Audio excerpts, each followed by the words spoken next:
Viva Las Vegas! And he can't sing, but I'll tell you this one thing, Vegas is back, baby. So hey, man, it's Nuke here, and I'm talking about the Las Vegas market, what's going on, and always said I'm going to reserve judgment about what's going on until after the Memorial Day holiday. And guess what? Vegas is back, baby, because the Strip is packed, and that is the first indication that everyone is coming back to Vegas. The hotels are filled. The Strip is packed. The convention center is already starting to pack in all the new conventions coming up, and everyone wants to buy a house. My phone is ringing off the hook. Everybody wants to buy a house, so I already know what's going to happen. So this episode today, we're going to start talking about the predictions about what's coming up for the summer and the rest of the year for 2021. So let's start it off. So they've already predicted it. This is going to be another roaring 20s, just like after the 1918 pandemic. That's what led to the roaring 20s, because everybody was, in their homes. We had a war that was wrapping up, so everyone wanted to get out and enjoy themselves. What just happened? We just spent a year and a half locked up in our houses, a lot of political division, everything else that happened. Everybody just wants to get on with their lives, and it's at the start of the summer. And guess what? June 1st, Las Vegas is 100% open. No more mask mandates, especially if you have vaccination. We're at 50% vaccination right now for adults. Children can be vaccinated now. Virus is down. Deaths are down. You can tell that things are changing because the casinos are now starting to add all those fees they had back all of a sudden. Like, bam! It's like they have confidence. They're hiring back everybody. We're back. So this is the roaring 20s again, 1 century later. So people are probably going to start releasing stuff to the market. Hopefully we can have some relief, especially for the buyers out there, because I know you've been having some hellacious times. And I can tell because yesterday I was getting ready to show a house to someone, and fortunately, I do mean fortunately, I happen to know the other agent, and she gave me a call, thank you, and gave me the scoop on where everything stood, because the high offer was $60,000 over the list price, and they completely waived appraisal. So that tells you where we are still at right now. I have another client. I told you this before. It's a new build. I'm not going to say which community it's in. They've already chosen their lot, but unlike in the olden times where you choose your lot, you choose your floor plan and all of this stuff, you do your basic design on the house, like I want this in and all that stuff. Then later you go to the design center. They're not allowing that yet. You choose your lot and then you sign the contract later, not at that time.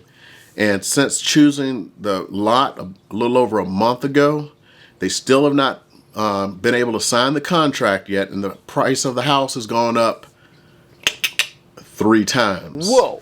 So we're still dealing with that foolishness. So I don't know how much long that foolishness is going on, but it still is. I still think there is something on the horizon for us as the world opens up. So as the world opens up, maybe we can get some release on those lumber prices and no longer over 200% higher than they were.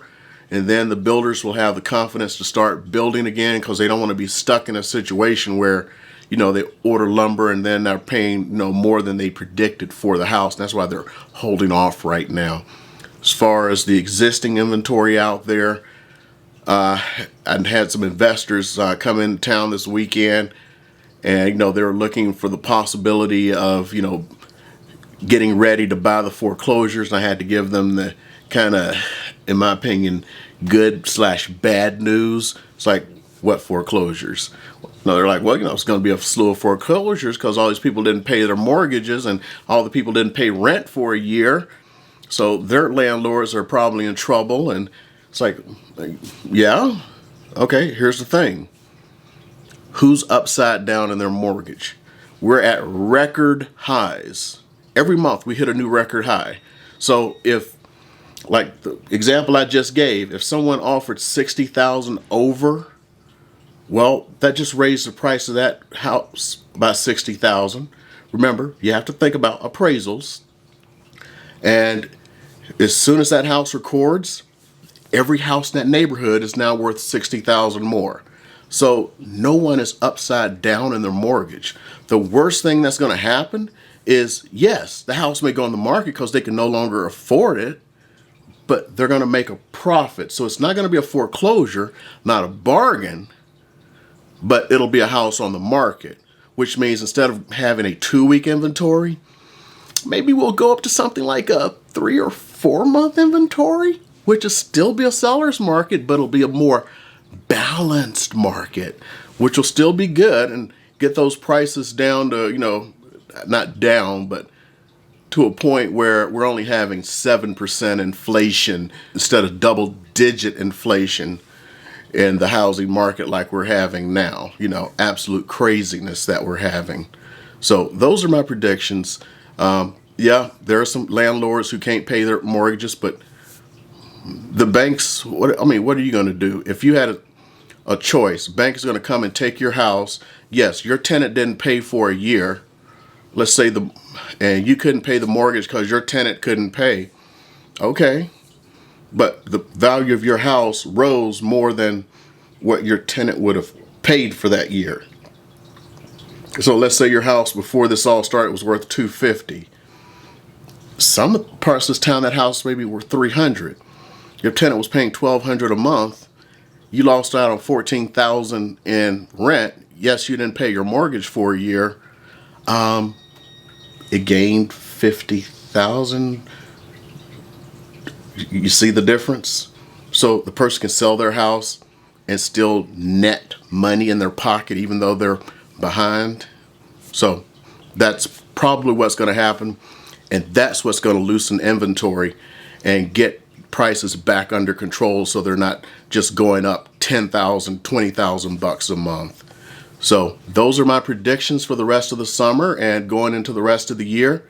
Hope you guys enjoyed that. And if you're getting some value from the stuff I'm talking about, go ahead and hit that subscribe button to help a guy out.